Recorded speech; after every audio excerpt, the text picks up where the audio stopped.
back to my channel. I'm Liam. The buys are finally over. Can thank the Lord for that. I weren't overly too bad. Actually dropped a few spots, which are very nice. But my team's irrelevant in this video. Talking possible trades coming out of the buys. What we plans from now to round 23. At this very stage, most teams will probably be very close to completing their teams. I'm a fair way short. I feel like I've still got 3 or 4 players that I wouldn't want in my final side that are still on my field. But we're working there. Hopefully by round 18, 19, can have a full side that I'm happy with to compete in league finals for. My overall rank's a little irrelevant at this very moment. But this week, for your trades, with the rookies available that I'm about to talk about, it's a very tempting double downgrade week. There's a few rookies with pretty nice break-evens, either coming off their bye or recently just played, to make some cash for next week's, for a possible upgrade next week. Unfortunately, I've got Duncan to deal with, so I can only go one down and Duncan up, but here's a few options for use for this week. 2 that are less than 200, Walker and Bramble. Solid. Walker's a solid option if he can hold his spot in the Freo side. They do love a little bit of chippy around the back line from time to time. And I see him getting involved in that. That's what he did a couple of weeks ago to get his 55. But yeah, they're a very slow ball movement team throughout their defence. So Walker is certainly an option if he can hold his spot, and a defender as well. So not many defender options for rookies coming to fruition. So if you need a defender downgrade, it's certainly a nice option. Bramble. I didn't mind his role that he played on the weekend. I only got to 43. But he played that wing half forward role. It's fairly high scoring. It's a similar role that Goulden played for Sydney when he went on fire early. So I feel like he's got a decent enough floor. I feel like 40 odd is probably his floor, but I feel like I can get to 60 odd if he can hold his spot in the team. Hawthorn have nothing to lose.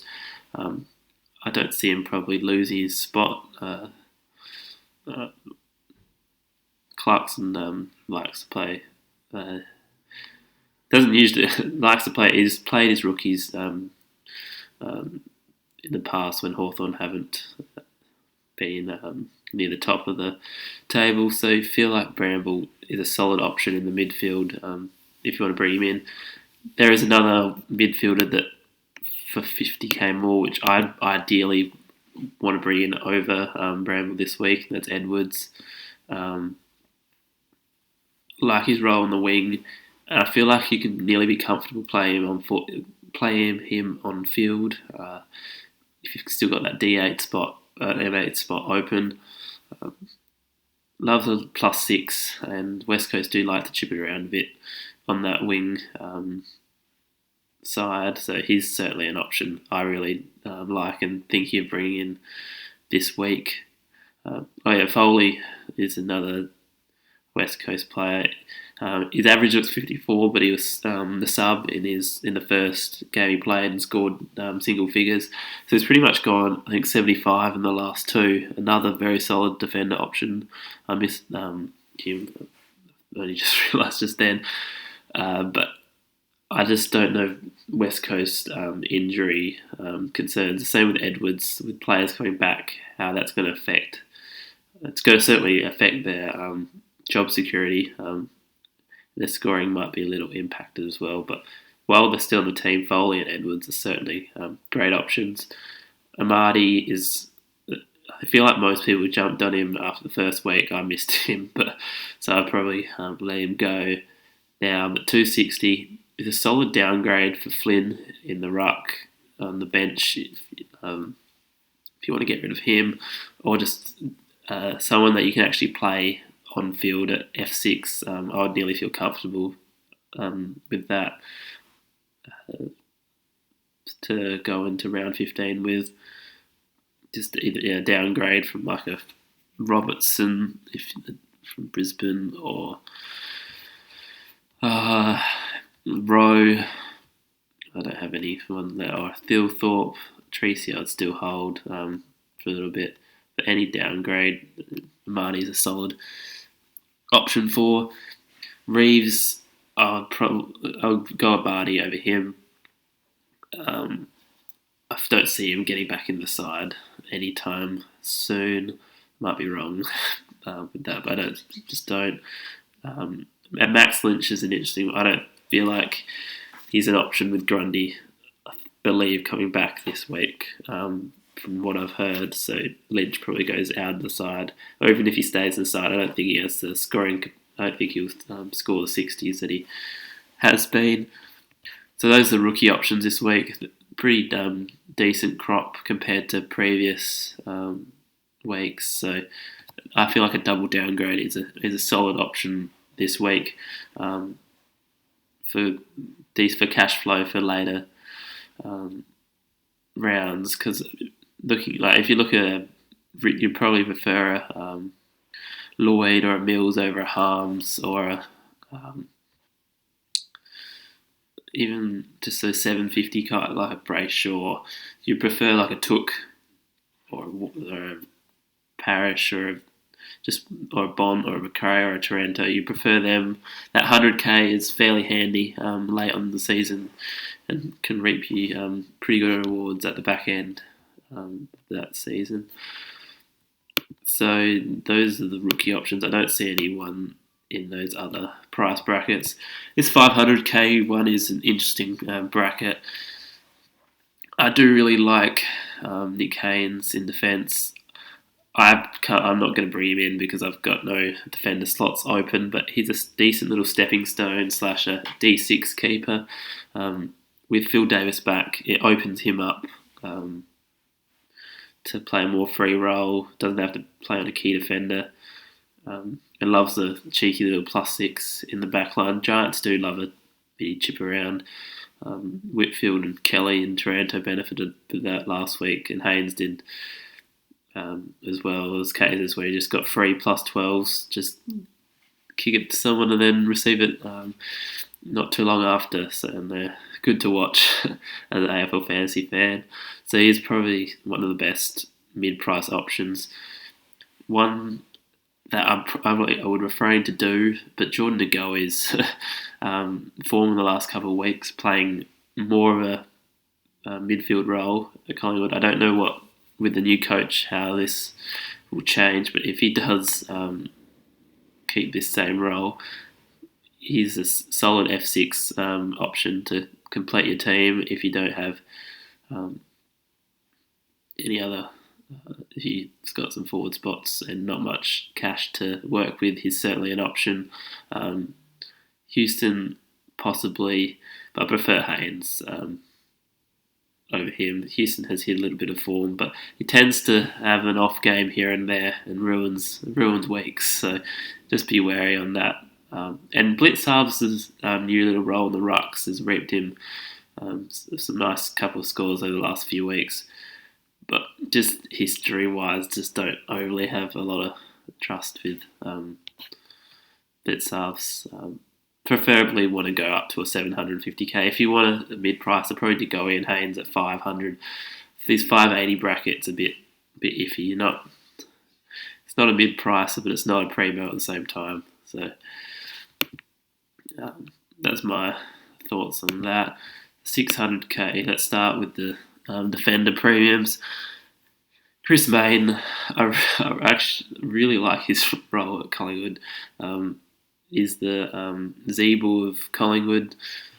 Just sits in the fullback position, takes a few kick-outs, loves a little +6. Collingwood do love a little... I've said this for a few teams. Love a little chippy game in the back line. A lot of the poorer teams are ones that seem to benefit with these little... benefit fantasy scoring with these little chippies in the back line. Crisp is another one from Collingwood that is more of a mid, but he does like to get involved with that sort of stuff. Main is certainly an option this week, gaining defender status a couple of weeks ago. Coming, it's a brilliant role. He's got a fantasy role to die for. Kick-outs, love the +6 at 6.29. I just don't like the look of the +2 740k that he's already made. It just, since he hasn't done it overly before, but it does look good when you're watching it on TV. Would have a lowish break even this week as well. I'll probably prefer Haynes over him for 100k cheaper. If you already have Haynes and GWS, love a +6. So he's certainly an option. I don't rate any of the others options too highly. Lukosius, just a bit. Gold Coast's form is not where it's meant to be. But he's again, balls down there. Lukosius loves love the +6. He's just a bit inconsistent for mine to pick him up, but yeah, not for me.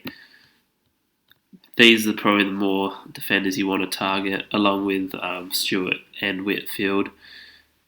You can throw a blanket over all of them. I see them probably all averaging that 100 to 105 mark. So if he goes by that, Stewart's probably the better option, being the cheapest. But there is nothing wrong with any of these. Crisp Mills and Whitfield with more midfield roles, he probably look to target. And even Doherty on the wing, even though he hasn't picked up how I thought he would play a wing role. But Carlton's just been terrible as it is, not getting much ball. He's been nearly the top scorer for Carlton in the last few weeks. It's just Carlton don't have the ball enough to get him those high scores. Plus Laird's my number one. If you don't have Laird, here's someone I'd like to bring in this week. Mills 2, Whitfield 3, Chris 4, Stewart 5. And I don't know why I'm saying this, but Lloyd's number 6 for me. But that's my order for defenders. On to forwards. A few little Hunter playing that wing role. He's playing more wing than forward since Dunkley's been out of the side. Averaging 98, 660. Certainly with Bulldogs, they got West Coast this week. Might be a little bit of a tougher matchup, but he's 220k down on his starting price, so he's got history. And he's a name that loves to rack it up. So he is an option to bring in this week. There are preferably better options in the higher price bracket, but at his price, probably one of the better price to point picks. Dusty, I don't like picking him as a fantasy player. Very good super coach player, but doesn't really have a very big ceiling in the fantasy game. Might prove me wrong in the coming weeks, but I don't like him as a back end pick as such. Pretty fairly, and he can go disappearing in games as well if Richmond are having an off game. One to look out for, not this week, but maybe in a couple of weeks, is Dangerfield might be in the 500s with how poor he's going. He stepped up a little bit in the second half after having a shocking start to the game. But just, wait and see on him. Might be a handy F6 to pick up in a few weeks' time. In this price bracket, I prefer these two over anyone, Zorko or Darcy.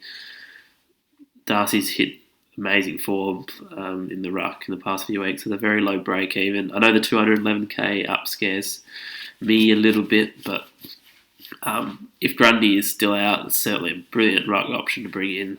And he can provide that cover. If you do have like a Tracy in that ruck forward spot and Gawn or Grundy gets injured for a week, handy little flick and handy cover for those two. Ruckman and Zorko in the last few weeks hit an amazing form, averaging 114 in the last three. Just buyer beware. Neil is back. Just need a few games to see if there's any causation, anything that Neil, anything Neil does to affect Zorko's scoring ability. And Hall, Kelly and Zeeble, brilliant options to bring in. Could be a very nice game. Hall could have an absolute ton if Gold Coast don't give any attention to him on the weekend. So Zeeble could rack up as well. And Kelly, just watch with his ankle. I feel like haven't heard any bad news from it as of yet. So he's certainly someone I'd like to bring in if I didn't have him in my side. Onto the mids. Not really anyone I've want in that price bracket. There's a couple of players that have hit a little bit of form late in the season who are asking to be picked. Brad Crouch is an interesting one. Didn't have the best start, but settling into St Kilda, more of a it's a nice little midfield role, and I feel he's only 36k different to his starting price, so we know he's done this before at Adelaide. I don't mind his role. The Crouches just seem to be ball magnets. Might not be the best disposal efficiency, but that doesn't matter in fantasy game. And he's someone I'm looking at for Duncan this week. If I can't get to any of the big dogs for the week. Simpkins, an interesting one. Had a great start to last season before getting attention. But he's averaging 112 his last three.